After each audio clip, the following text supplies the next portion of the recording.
Hello, day camp professionals, and welcome to the Day Camp Pod. I'm Andy Pritikin, the director of Liberty Lake in central New Jersey. I'm Sam Thompson, Recreation Supervisor, Crystal Lake, Illinois. I'm Erin from Camp Robin Hood, located just outside of Toronto. And together we are a triumvirate of experienced day camp professionals who have joined forces to provide a forum for day camp professionals like you to share ideas and best practices across North America and beyond. This week's Go Camp Pro podcast is sponsored in part by the American Camp Association, New York and New Jersey, dedicated to preserving, promoting, and enhancing the quality of the summer camp experience. For camp professionals, that includes a wide array of professional development, including the Tri-State Camp Conference, and other small conferences can be found at acanyny.org. The Day Camp Pod is also brought to you by the friendly and resourceful folks at Commercial Recreation Specialists, CRS, fine purveyors of the best waterfront and water park products in the world. Check out their website for a mind-blowing list of products at CRS4rec.com. CRS is serious about fun. So, okay, here we go. Episode number 1. And I figured that the best thing we could do now is to introduce ourselves. And because I had this time talking, I was going to toss the ball over to Erin, that you could start, introduce yourself, and we'll go around the horn. Sure. So again, I'm Erin Gluckstein. I'm the assistant director at Camp Robin Hood in just outside of Toronto. We're one of the we're actually the oldest private day camp in Canada, one of the largest, and my role includes working with the transportation department here. We have quite an extensive process, so I oversee that, and also doing shoulder season programs. I direct the shoulder season spring and the fall, and during the summer we run rental programs on the weekends, and that's my my area as well. Awesome. Sam. I'm a recreation supervisor at a park district in Illinois, and so we have 4 or 5 camps in public areas, in regular park or in schools. So we're always in the public eye, which is a little unique. We also are part of a government thing, so we don't have a lot of budget money to spend on programming. So I've become very good at finding a shoestring budget idea for just about anything. That's awesome. And I'm Andy Pritikin. I run Liberty Lake Day Camp in Columbus, New Jersey. I also started Everwood Day Camp up in the Boston area. And I guess that's part of one of my special things is I've helped start 3 day camps from scratch, which has been pretty fun and a pretty cool way of looking at things. And my day camp in New Jersey is sort of unique in that it's in an area where nobody really goes to camp. There's no history of camp. The parents never went to camp, so I had to start it from scratch and have over 1,000 kids that now attend there for the past 17 years. And I'm the former president of the American Camp Association, New York and New Jersey, and I've been involved in all kinds of volunteer efforts, which I know Sam has been as well. I've seen Sam at many ACA national conferences where I've been very impressed with her, what she does at her camp. So, never went to a day camp. I went to the town rec program camp, okay, which was nothing like Sam's, all right? And I went to sleepaway camp for 2 summers. That was like my real sort of intro to camp. And at sleepaway camp, it brought a whole new world to me. And I really sort of, after leaving it and going to basketball camps and various things, sort of look back and think about like, what was it about that experience that is so awesome? And what is it that I did there that I try to do in my own little day camp setting? And I joke around with my day camp in the American Camp Association. I say that sleepaway camp is sort of like a steakhouse in some regards, because they have the kids there, 24/7 and all. And we're sort of like a fast food restaurant or a diner because we get them in sort of smaller snippets. And in my world, the kids that come to my camp, most of them don't go to sleepaway camp anyway. So for them, coming to me is their sleepaway camp experience in many regards. So I was tossing this around to the group here, and I put some questionnaires out online and stuff like that. And then we came across some, pretty much everybody has got the similar answers, but a unique way of looking at things. So we'll start with you, Sam. you could pick one from our nice little list here and talk about one of the things. What can we do at day camp that captures the sleepaway camp spirit? All right. Well, one of the things I really liked about going to camps as I was growing up were the traditions and the program progressions. So you could advance, you got a little something else every year as you came back to camp. So I tried to incorporate that in my camps. So there's all sorts of different traditions you can start. One of mine I stole from resident camp was a candle ceremony where the children would light a candle and float it out on the lake at the overnight and tell everybody what their favorite thing about camp was. So we had to adapt that after a while and had to do it with flashlights inside. So it can be made just about any way you can do it. Right, so what do you do? Be specific, because I'm curious. Okay. So we started out with taking styrofoam bowls with a candle in it and trying to float it on the pond, which had a lot of algae. So we ended up with squirt guns trying to get them out so it didn't catch the algae on fire. But this is during the day though, right? No, this is the one overnight in the summer that they come to. So it's like the pinnacle of their summer experience. Gotcha. So we ended up going inside. We have a reading pit. And so everyone sits down and each camp group gets to come up with their counselor and all the lights are out and they do the flashlight now, which is much safer, underneath their face. And they say what their favorite thing at camp is. And they pass it to the next person. And then when their group is done, everyone claps, the next group gets up.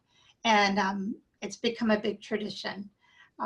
That night also, we have a talent show during the summer, but the junior leaders actually have a set skit they do every year, which is tradition. And so the kids look forward to having a part in that skit when they get older.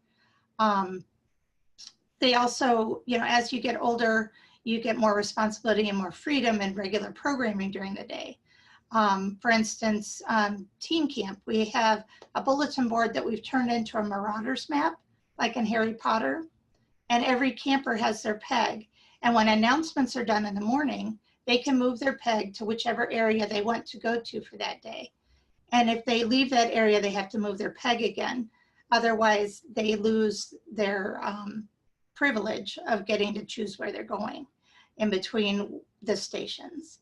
And of course, Pee Wee camp, you're ducks in a row holding onto each other and you don't have that many choices.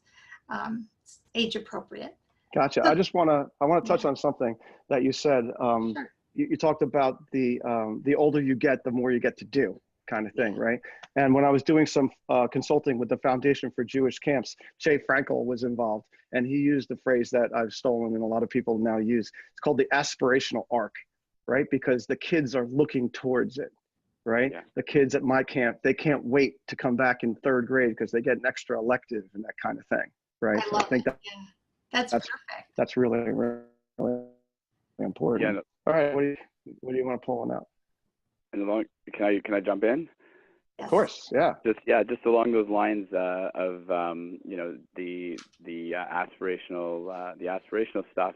Something that we've done at Robin Hood, which has been similar to the traditions that happen at overnight camp, is the awards that we give out to campers for their longevity. So basically, every year they kind of are recognized as being either a first-year camper or being a returning camper, whether it's second, third, fourth, or so on and so forth. So I know at many sleepover camps the longevity is 10 or more years sometimes, but sleepover in the day camp setting the little kids start and sometimes only join us for 4 or 5 years, and we have that ability to recognize their longevity even if it's a short period of time that they've returned to camp. So just that recognition and that feeling of community that we're able to build through through recognizing people for the number of years they've been there has been great for us.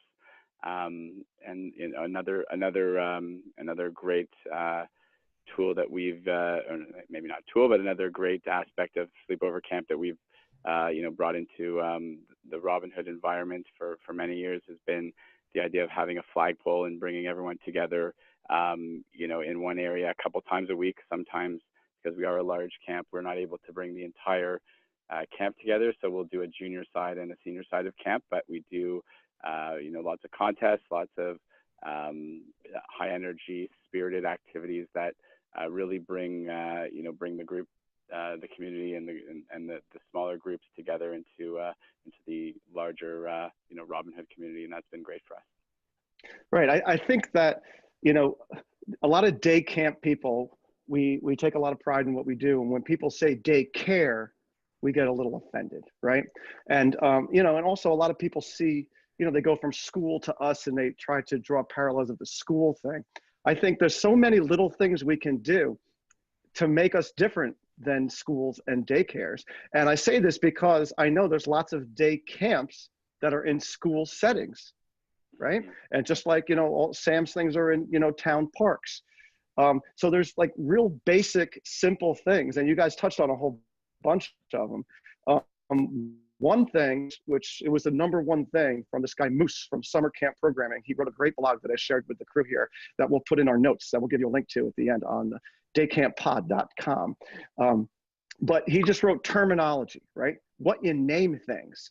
And there's so many day camps out there that call their third grade boys, or maybe they get inventive and say B3A and B3B, right? My camp uses colleges. What do you guys use for the names of your groups? We at Robin Hood, we've sort of gone with the medieval characters to some extent. So just going with our theme, and so we have archers and maidens.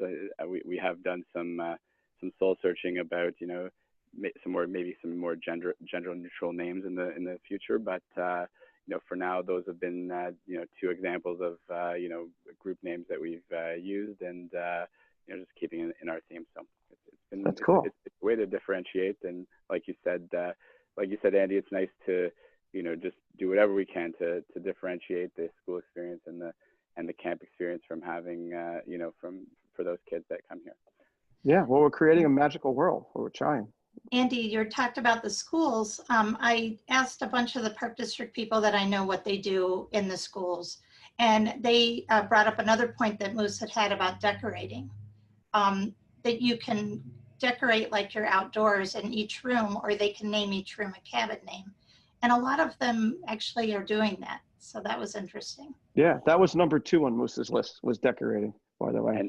And another cool thing that we don't actually do it at Robin Hood, but a lot of camps do that provide transportation. Instead of just numbering the buses as we do, coming up with creative names for the buses and decorating the buses in those themes is a great thing that some of the camps in this area actually have been doing, and it's something we may implement in the future.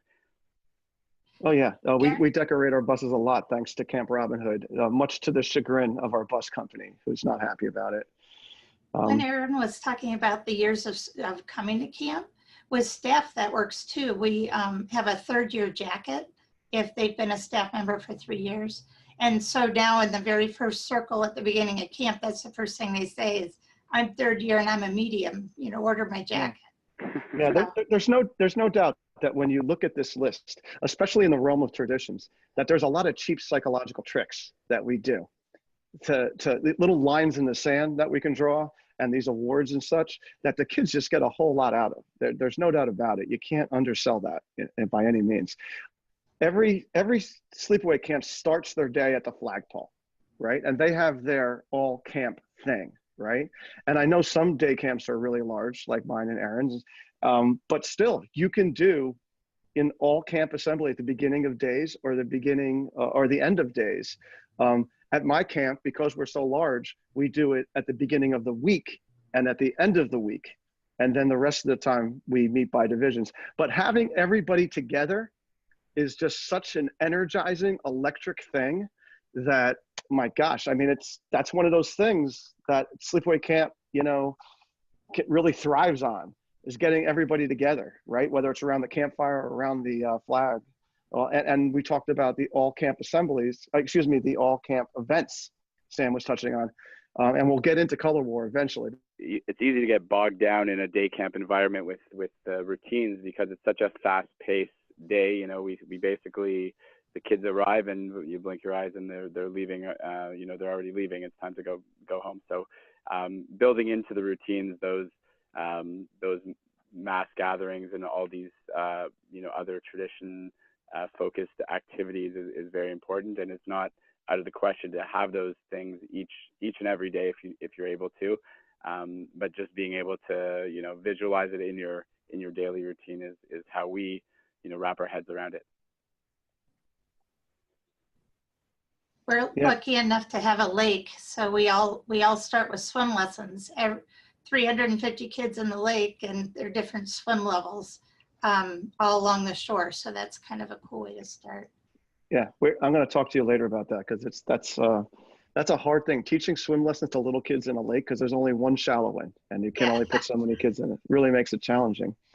So one of the first job I ever had at a day camp when I was a college student was being the music guy at a camp, because I'm a former professional musician, and I had never taught music like in a school kind of setting, and I couldn't believe how quickly the kids grasped onto it and how much they just loved it. And I feel like, even though now, you know, the average kid listens to like hip hop on their, you know, headphones and stuff like that, that there's still a place for hokey camp songs. I think that the hokey camp songs right? are definitely a key element of tying the experience into, you know, into being more overnight camp like, because, you know, those kids, the overnight camp kids, really, they get it, and they buy into the let's call it cheesiness after being there for, you know, for a period of time, and they fit in by loving it like everyone else does. And there's I think a lot of day camps that shy away from it because it's, again, like a shorter, you know, you don't have the kids for as long, you don't have the opportunity to you know, get the buy-in from them with those things. But in our setting, even when we run one day school programs, you know, we've been able to implement cheesy dances and cheesy songs into the program, and those are the moments that people remember, and those are the moments that, you know, where you can just feel the energy, you know, of the kids, and appreciate that you know, that they're you know, they're taking something away from what we're doing here. It's great to get your counselors that have been there before and know the words to the songs, to make it during camp training, make it cool for the other camp counselors to learn these songs, and then they'll use them the rest of the summer. And then we end every Friday with a sing-off between camps. So they have to learn them, because Friday they're going to be having to sing against another camp. So. All right, they don't want to get whooped. Yeah. So there's a couple things I want to touch on, just that I hear from day camp directors all the time. One is, there's no time in the day to do these things, right? We don't have the facilities for it, right? We don't have anyone that can sing that great. Like, excuses. I get excuses constantly. And to me, it's just not dedicating yourself to something that is important. Because if you feel something is important in your camp, you'll figure out how to do a candle ceremony indoors if you have to, right? So the singing thing is very important. And I remember I visited Banner Day Camp a while ago, and they had amazing singing every morning and every afternoon at their Bannerama. And I asked, how do you get so many amazing singers? And they said that they actually have an interview question. It's a staff application question. Do you sing? Right? So they know, upon hiring their hundreds of staff, they know who the singers are. They pay them a little extra to be song leaders, and they're intentional about it. They teach them these songs, right? They're not just crossing their fingers and hoping that, you know, that the kids you know it. And you know, there's so many adults that tell us, oh, I can't sing. I have a horrible voice. I can't sing. Right? There's that whole thing too. And I think it's super important that our counselors are modeling to the kids that even if you don't sing, like, you know, you still sing at camp because it's fun. Absolutely. I think it's, it's an opportunity for people to, discover many things about themselves when they're at camp, and people that, whether they're good singers or not, most people like the opportunity to sing as long as they're not being critiqued by anybody. And so, we found, a lot of success in just giving people the opportunity to get up on a stage or a picnic table and, and just sing their heart out, and, and get as many people as they can to follow along. Yeah, and camp is a step back in time, right? I mean, I use that phrase all the time at my camp. And for these teenagers and these even elementary school kids coming in, and like this year, right? I did an informal poll. What's your favorite song that's going on right now, right? And number one was God's Plan by Drake, okay? Which is got a lot of profanity in it and that kind of thing. Not the appropriate thing, but that was enough for the campers. So for them to then be singing hokey camp songs and being totally into it, right? Think about how cool that is, that we can accomplish that, right? It's magic. It's magic when that happens, and that's the beauty of of any camp, is when you can bring everyone together and feel that magic. And there's no reason why we can't do it at day camp. Yeah. So in regards to traditions, okay, because Sam was talking about traditions earlier, and so was Erin. I started 3 camps, right? And when you start a camp from scratch, you're starting with 0 traditions. So I hope that as we're listing these cool things we're doing them and using them at your camps, because you could start traditions from scratch, right? I mean, yeah, there's 100-year-old camps that have been doing ceremonies, for 100 years. But you could start a camp next year and decide you're going to do something, and it immediately can become a tradition. Kids latch onto it immediately. A story that I told on Travis's podcast was how I saw Jack and Laura's session about going across the country and like the highlights from all these great camps. And there was a sleepaway camp that had a backwards bridge that you had to walk backwards to go across. And I just bought a sign and put it on both sides of the bridge. It said backwards bridge, and from that point forward, I have a backwards bridge now. And the kids love it. Stupid, easy, right, and fun, right? So yeah, don't be shy to try something. And if it doesn't work out, break the tradition. Start the next year. I just started a new one 2 years ago, that my staff have to wear their shirt every day, but yet we only give them a couple, and they hate doing laundry. So they can earn a shirt that says something special, like my boss thinks I'm kind of a big deal, or something like that. And they have to do something out of the ordinary, like clean up when everyone else walked away, or, something special, really do something good with a child to earn that shirt. And then each director gets to choose who's earning it. And then we also, they have to walk really far from the parking lot to get to camp. So we started a Counselor of the Week parking spot up front, where that person for that week gets to park near where they're going. Yeah, it's simple and easy. Yeah. I just talking about borrowing ideas from one another. I used to be a jazz musician, and when you're a jazz musician, you literally take licks from other famous jazz guys and gals and play them, and everybody thinks it's cool. So that's how I sort of look at what we're doing here and sharing each other's ideas. Like I tell people when they come visit Liberty Lake and they're, wow, this place is amazing. I say, honestly, it's the greatest hits of other people's stuff, as well as our own created things here too.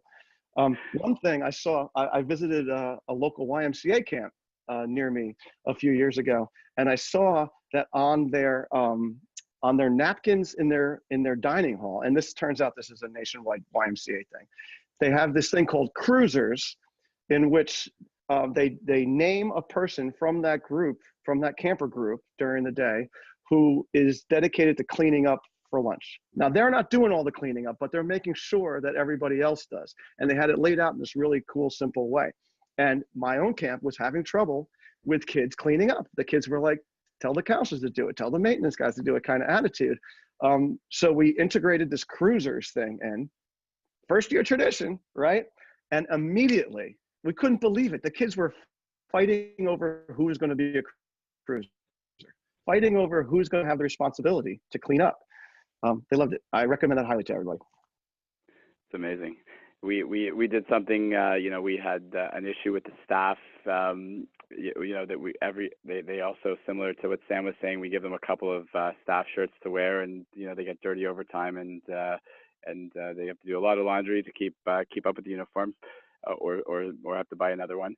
And so instead we said, you know, let's come up with some theme days, and you know, if they dress up in a fun you know, theme costume, which, you know, always translates into a more spirited day for the campers, then they don't have to wear their shirt on that day. And so we developed, actually it was new this fall when we developed it, and it became started as Crazy Pants Friday and turned into you know, Crazy Dress Up Friday, and it was great. It was an awesome way to, you know, to avoid that uniform issue. Yeah, it's a great idea. We do that all the time at our camps. That's an easy one.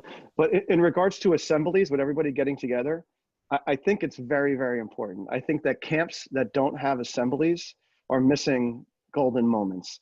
And whether, you know, there's restrictions on the locations and the size of what you can do. I mean, even if it's just one grade that can assemble together, to have everybody assemble, everybody focused, so that a leader can show their leadership skills and run an assembly and tell jokes, bring a kid up to tell jokes, and not just like read a laundry list of what's happening that day kind of thing, and make it fun, integrate music. To me, that's a simple camp tradition thing. That's a no-brainer. And it also provides like a beginning and an end, you know, to each kid's day. And I think it gives them a sense of security within their. You can also do the Lost and Found fashion show during that time. Yes. And get that out of the way. Yes, no doubt about it.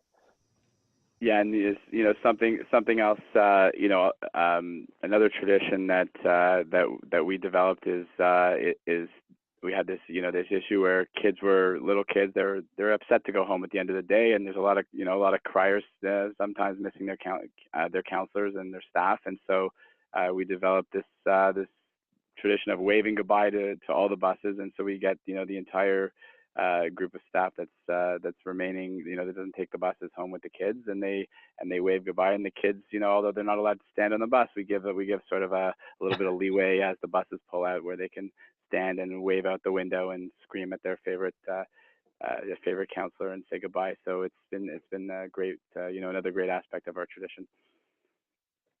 Yeah, and camps should also consider on the way in, you know, making the arrival awesome too. And I've seen the Camp Robin Hood videos, and you guys do a good job on the way in as well. You know, make it seem like a party on the way in. You know, everybody should be, you know, upbeat and feeling happy. There should be music going. It's all easy stuff. I mean, everybody's there to have a good time anyway.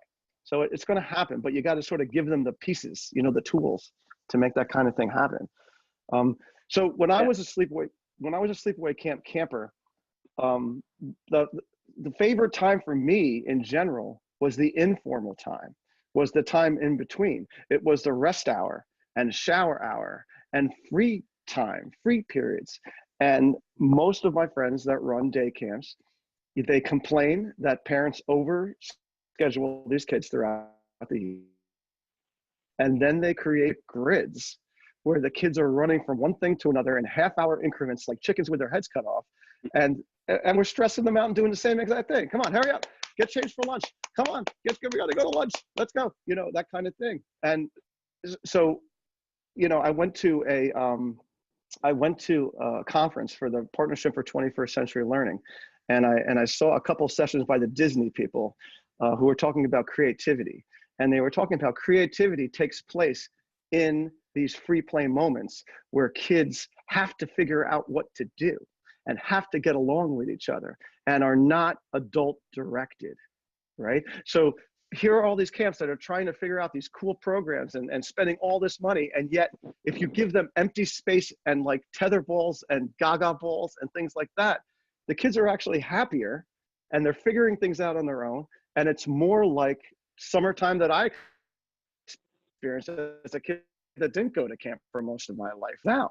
So I recommend it. Yeah, I agree with you, Andy. Like those are the memories that I have of camp, of the time that we we were with our counselor, we were supervised, and we were doing some just some low key more informal bonding, and it's fantastic, and we try to incorporate it into our program as much as possible. It's kind of a double-edged sword, because it's almost a fight with the parents, because they the over programming, the overstimulation is something that they feel is it should be a part of our what we do almost, and we should have them running from activity to activity. And how many activities did you do today? And how come you only went canoeing 3 times this week? It's always a bit of a struggle to sell that free play, but we value the importance of it, and we do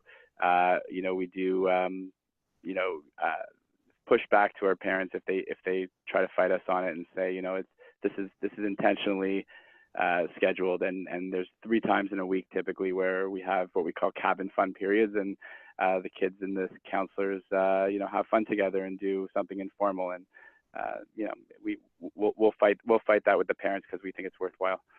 Yeah, it's a matter of how you explain it, right? Yeah. Andy, you mentioned the Gaga pet. A resource people might know about is Eagle Scouts. They have to do a final project, and it's free. So we got a handicap accessible Gaga pit made for us by an Eagle Scout. And that's also how we got our fire pit made. So you might want to check out your local community scouts. They are very helpful for what you might need. We use the Gaga pit for transitions, for free time. There's always a line. Yeah, and as Sam is a nonprofit, she can get that Eagle Scout thing going a lot better than private can. But yeah, that's a great resource. I have an Eagle Scout right now that's building a nature display unit that's showing all the wildlife and stuff that's taking place, like on our lake and on our streams and our wetlands and stuff. So yeah, that's a great idea, no doubt about it. Just one last thing about free play. Give a shout out to my friends at Banner Day Camp again. So when I visited Banner, the way that their morning arrival worked was that, and I expect that the same thing would be going still because it was amazing, is that almost everybody takes the bus there. So the buses are piling in. And as the kids get out, they put down their backpacks at the big, huge assembly area, like where their assigned bench, and then they go play. And they're playing all around camp, and they're playing hopscotch and jump rope and basketball and, just simple kinds of stuff, tetherball and things like that. No archery, no gymnastics, nothing dangerous. And now all of a sudden there's hundreds and hundreds of kids just playing like some kind of surreal, like this is the way life should be picture moment. And then they start playing this music in the background, sounds like Wagner or something, and the kids, all their heads turned, and they just ran back to the assembly area and sat down and had this amazing assembly. But for that 20 minutes that they were playing with the counselors just like stretched out in the zone defense, basically, it was amazing. Now for me, I was having heart palpitations because I was like worried about ratios and things. But if the kids get brought up in that situation, and the bar of expectations is that, of behavior is as it should be, then they adapt to it and they're totally fine. And it's just like kids playing outside in the streets, in their backyards, the way that it used to be. It's beautiful. So keep that going. And like Erin said, if you could try to put it into your schedule, great. Literally at Liberty Lake, we have a 45-minute period every single day for every single age group that we call group, what do we call? Free choice. We don't call it free play because we don't want it, the connotations of free play, but it's called free choice. And it is literally free play. And when we put it in, the funny part about it is that the staff were completely befuddled. They didn't understand what they were supposed to do. They were like, wait a second, Andy, you always tell us what to do. What do we do? And I'm like, well, you can play with the kids, but don't run anything. Let the kids run it. But you be in a zone defense. I use the zone defense metaphor a lot. And it took a few weeks. But after a while, they did adapt, and now they love that period because it's a stress-free period. It's stress-free for most kids. It's stressful for some kids who don't know how to play and who don't know how to go up to another kid to play. So that's actually the training that takes place with the counselors, is to have them have their radar screen up and to be looking for those kids who are having trouble and sort of actually have to model it for them, especially like only children who don't have siblings and who never go outside because they're staring at screens all day. I think it's very important. And those periods also provide a great opportunity for the staff, you know, because the staff that we have, you know, because everything is so scheduled into a grid, as you used in some of those examples, Andy. We use a grid as well, and every period is, you know, where they visit a specialty area is programmed and defined in what they're doing. And when the counselors have a chance to, you know, to think on their own and come up with their own, you know, creative programming, that's something that we sell when we interview the staff. And that's something that we value a lot, is giving them the opportunity to be creative and to, you know, and to use their own, to input their own ideas into what we do on almost a daily basis. Erin, I had a staff member last year that I wasn't convinced she was going to make it. And she was with Teen Camp, and she let the teen campers make up a game, and it caught on, and it was wildfire, and they played it every single day. So freshmen in high school are chasing each other around the park, and there were very set rules, but they ran the whole thing, and she did a great job just facilitating it. And it's like, oh, it's nice to see when that happens, you know. That was a camp special event at our camp a couple of years ago. It was that every group had to create a game and then teach another group how to play it. So other unstructured time games you can play besides Gaga, which is the winner, by the way, like build as many Gaga courts as you physically can on your site. Foursquare is huge at our camp. Wall ball. I built a playground wall for kids to play wall ball because I remember doing it as a kid and I loved it. Wiffle ball. Kids love wiffle ball at baseball and softball because it's just more playgroundy, you know. Dodgeball in a safe way, kickball, you know. But going to the special event thing, since to segue to that, because that's where you can really do division-wide and camp-wide things, which is really sleepaway camp-ish, right? And you know, one of the ones that we stole, which I actually stopped doing, but for various reasons, is Gold Rush. Is a quality one. So at my kids' sleepaway camp, when they went to Kenwood Evergreen, you know, it was a sleepaway camp of 350 kids, and a whole bunch of counselors would come out and do a skit. Somebody stole the gold, and the bad guy runs through and he takes the gold, and then all the kids sort of chase him, and they sort of had this tradition where they would then go back to their bunks and oh boy, and get bags, like pillowcases, and then they would go out and look for this gold, which of course had been planted all around camp. And then they bring back the gold, it gets counted up in whatever way.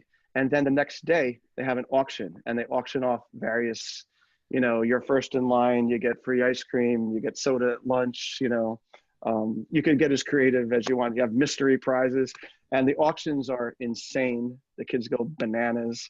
The creativity part from the staff aspect is coming up with prizes that don't cost you a ton of money, that are more like privileges as opposed to candy kind of things, you know? So that's a good one. You guys want to talk about some kind of cool special events you guys do that are like that? We've got one on the lake where you take big, huge pieces of cardboard and cut it and make it into a boat, and lots of duct tape. And each group can make whatever they want. We've had one group made a giant iPod that they floated on, but you're going to get in this boat when you're done. And the younger kids, we just stand in the water holding the boat while they float around, and they think that's really cool. And the older they get, the more they race, or they have a big splashing fight until all the boats sink. And we've got the lifeguards there, of course, and everybody's got life jackets on. So they create the boat all week, and then they go out there and they sink their boats, and it's just, the parents come to watch. That's a lot. Yeah, we do the same thing. Parents do not come to watch, and we do not use life jackets, so don't tell anybody about that. But it's called Yacht or Not, we call it. And the rule is they get a garment box, so you can go buy the garment boxes. And they're not cheap, but a garment box and one roll of duct tape per group. And for those of you that aren't lucky enough, like Sam and I, to have lakes, you can do it in your pool too, because we used to do it in our pool. It gets a little dirty in the pool with the broken cardboard. But I'm actually, I'm going to put a link because a news crew came to our camp during Yacht or Not this year and filmed it. We got the newscaster in the boat and stuff. It was super cool. It's amazing. What about you, Erin? So one of the things that we do is we develop this sort of it's a unit talent show almost. So essentially each section of camp, and the age groups are irrelevant to this because the younger kids can often do way better than the older kids, but the whole section comes together and determines sort of the best talent that one or two campers can exhibit, and they work on how to incorporate the entire section into that. So if it's a song that one camper is singing, for example, they're going to lead the entire section in the song, and there's a cup that's given out at the end, of course, to award the winning talent. But if it's whether it's a skill or a singing talent, or an arts related talent or a athletic related talent, they work to get the entire unit involved, and the winner is determined based on the involvement of the entire group rather than the individual's level of skill. So it's been something that's been successful for us. Yeah, talent shows are a serious sleepaway camp thing you could do at your day camp, and you can do them anywhere, anything. It can be lip syncing in its simplest form, and it could be a complex, whatever, original song, musical kind of thing with costumes and all that kind of stuff. And just remember this story, that Denzel Washington was a college student and went to work, and did the talent show and knocked everybody's socks off, and came back that next semester and changed his major to theater. All right.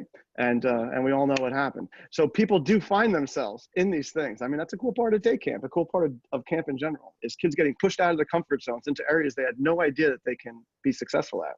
Right. And sometimes if you label it like ours is Camp's Got Talent, but you can call it American Idol, or, you can switch up the name every year if it's getting old. Or yeah. Well, based on what the big TV show is at the moment. Right. Exactly. Yeah. I mean, that's a big thing about being a day camp director, is staying on top of pop culture. And as you get older, it's tougher. As your kids, my kids were a great resource, and now they're 18 and 22. They're not around anymore. You really got to ask the people that have young kids, like, what are they watching? What are the big movies? So you could stay relevant for those people. So the big camp special event, though, first color war. And not politically correct in all camps to have wars. But, my sleepaway camp had Olympics, is what they called it. And I know other places call it a marathon and things like that. But we do color war because, honestly, my camp is located next to Fort Dix, and there's lots of ex-military people, and they don't care. One thing I just wanted to make sure I mentioned is that most color wars, it's like blue against red. It's like half the camp against the other half of the camp, and you got a lot of animosity. So basically, after there's a winner chosen, the other half accuses the other ones of cheating, and it's this whole thing, right? Not a good way to end your summer, especially. We went about 8 years ago to 3 teams, which is more like the Olympics thing at my sleepaway camp.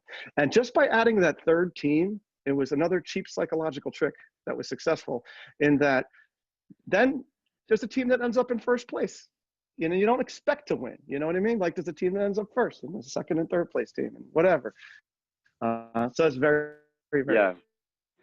And successful. we've is the epitome. Go ahead. No, sorry. I can't see that you're talking, Andy, because it keeps cutting out. So I don't mean to interrupt. So continue. No, probably my fault. So continue. No, it's not. No. I will be hardwired the next one, Travis. I promise.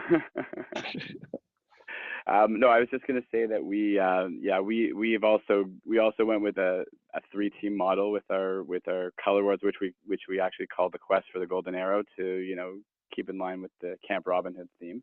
It's great. We tried when we designed it initially to make it as much like a sleepover camp Olympics as we could. So it's not a one-day program. It lasts for 2 days.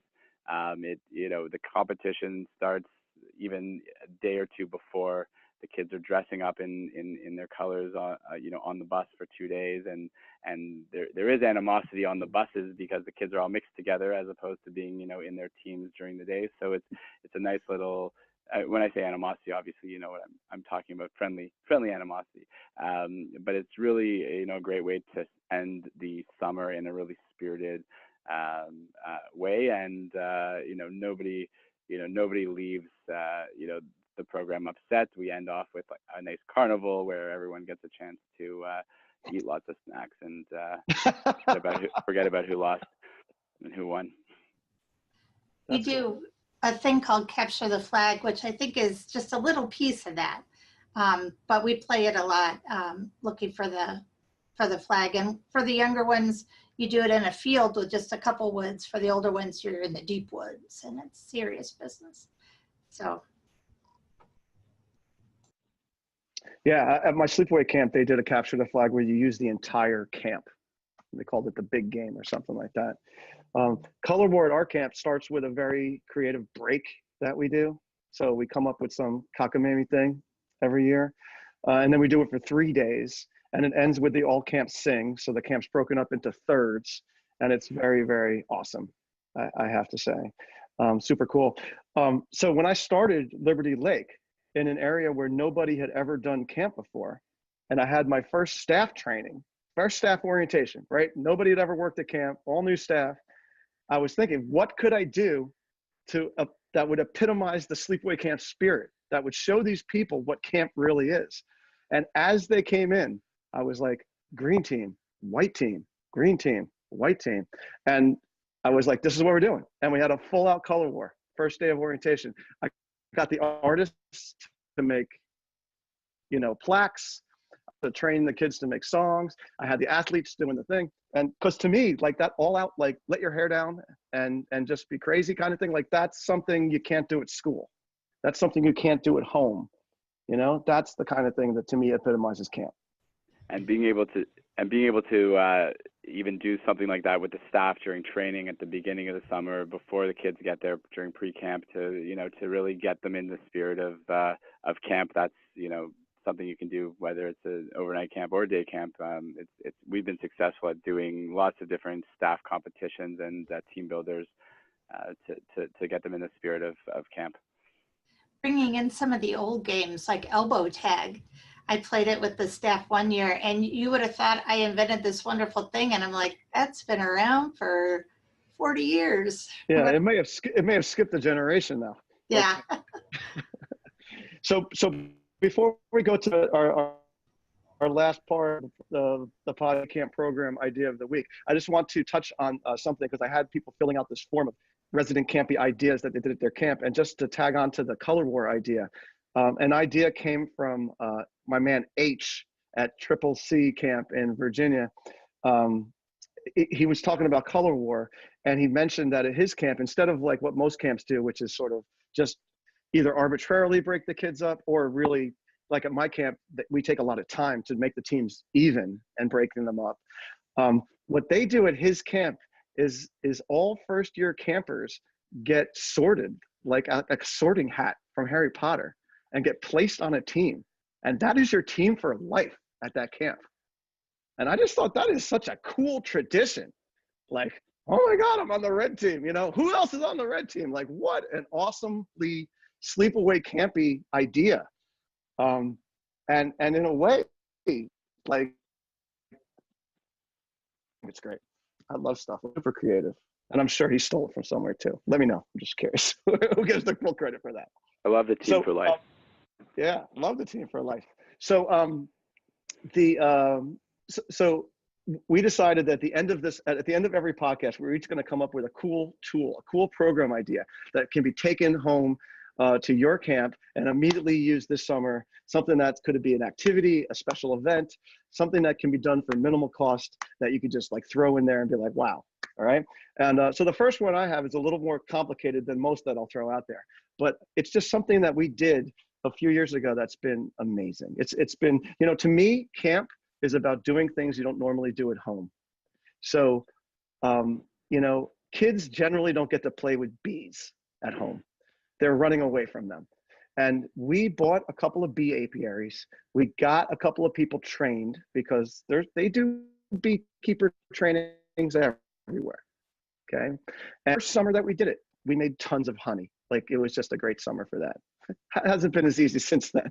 But the magic of seeing kids' faces when the beekeeper pulls out the whatever it's called, it looks like a filter, right?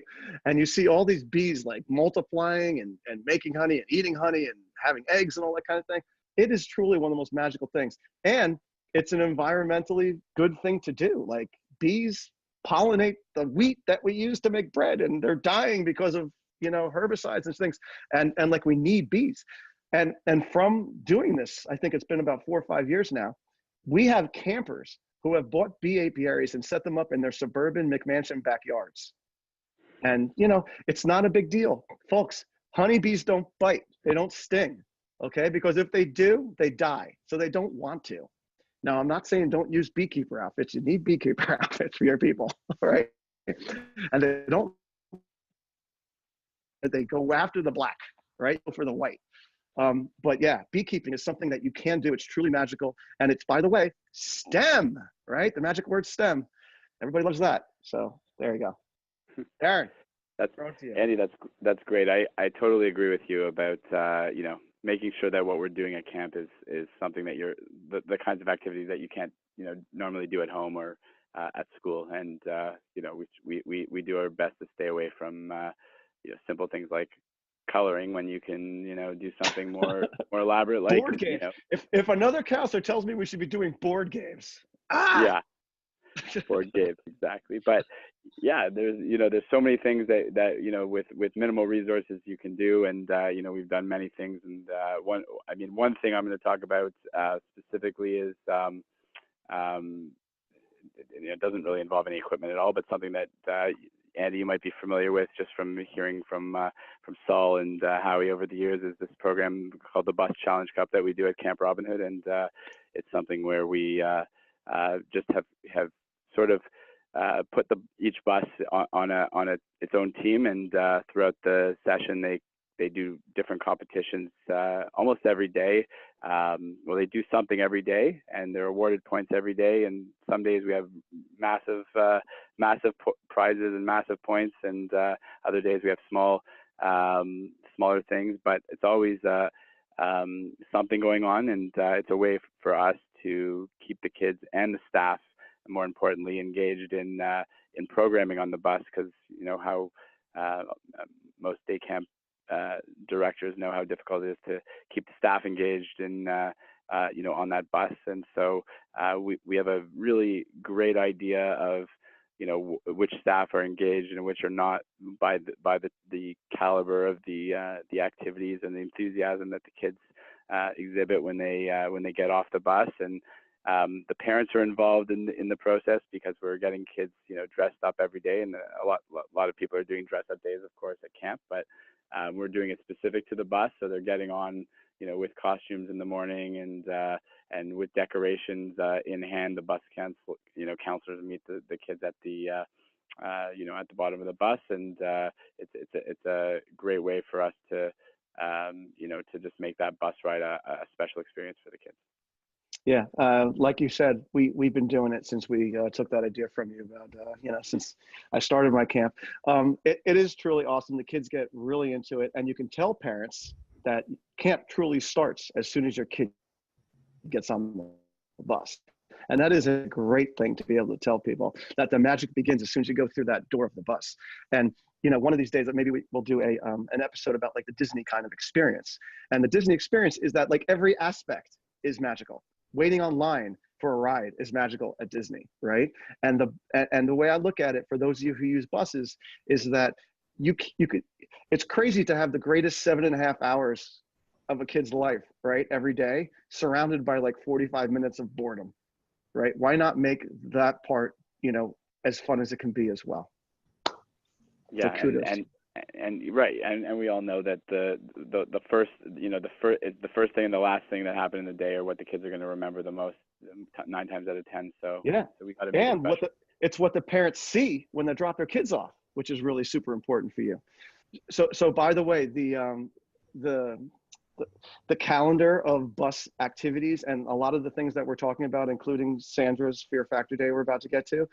If you want notes on these things, we're happy to share. All this information is going to be on the webpage on daycamppod.com. We'll have our contact information, our emails, and we're happy to send you those things. So, okay, Sam, go for it. Okay, so Fear Factor, we get all the camps together in the middle of the week on Wednesday. And we have a giant slip and slide that we use for every Wednesday. But every Wednesday we change up what's on the slip and slide. So for Fear Factor, we either put chocolate pudding or green paint with some dish soap in it, and they can slide through these gross things. So they come that afternoon in their bathing suit or really grimy clothes. So we have stations leading up to the main event where they can chew up little Tootsie Rolls and spit them into the toilet, which is called Shoot the Poopies. We have things like, we used to do in haunted houses where you feel the grapes that we peeled and they feel like eyeballs, so the behind the screen, you don't know what you're touching type things. We have where they can't use their hands and they have to eat through whipped cream to get to a piece of gum and then try to blow a bubble first, and which it's really hard after it's been in whipped cream. So they have whipped cream all over their faces and then they're trying to blow bubbles. So it all comes down to a controlled food fight. So we make a ton of mashed potatoes, pasta, corn, and big jugs of chocolate pudding. And each person sits down at the long picnic tables and they each have their plate with their ammo on it. And the counselors are at the table too, and directors. And so then when we say go, and before we say go, some will already have a chocolate handprint on them or on the table, or they use it as the blackout for football players. They'll put chocolate pudding under their eyes to look like a football player. So then when you say go, they throw all their ammo and everybody's laughing and running. And then we hose them all down and have them change before they get in the car. It is challenge by choice though. Some don't want to get messy, but they have a great time watching everyone else just get wrecked. So that's so awesome. And that to me is the epitome of camp right there also. And just going back to, Erin was saying that, sometimes he worries about parents complaining about free play, right? And just like people are going to complain about kids getting mashed potato in their eyeball, right? Like, guess what, baby? We're youth development professionals, all right? We know what we're doing. And you're entrusting us with your kids, okay? And at our place, look, I'm not saying have mashed potato fights in your kitchen, okay? But you can have them on our picnic tables. We'll clean it up. It'll be fine. We got 2 nurses on staff in case they get some mashed potatoes in their eyes. You can do stuff like this. And day camp people, they're so paranoid because the kids go home every day and tell their parents some 10 times the version of what actually happened, right? That's where communication, they are allowed, parents, tell them.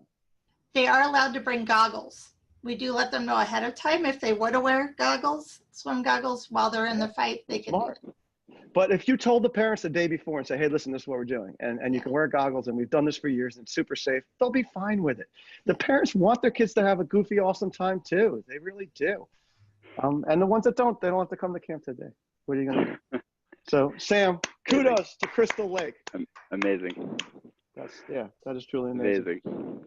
All right, so we're going to wrap it up. It's been probably about an hour or so. So we want to thank our executive producer, Travis Allison from Go Camp Pro, and the rest of his team for letting us put this together and having a forum for day camp people to express ourselves and to share and to talk about, best practices and silly mashed potato throwing stuff. So check out our show notes from this and our future episodes at daycamppodcast.com. And if you don't want to miss an episode of this Day Camp Pod, well, then you should subscribe to it, to iTunes or Stitcher or wherever you find your favorite podcast. So thank you, Sam from Chicago. Thank you, Erin from the Great White North. And thank you, Travis, for helping us put this together. And we shall see you next time on the Day Camp Pod.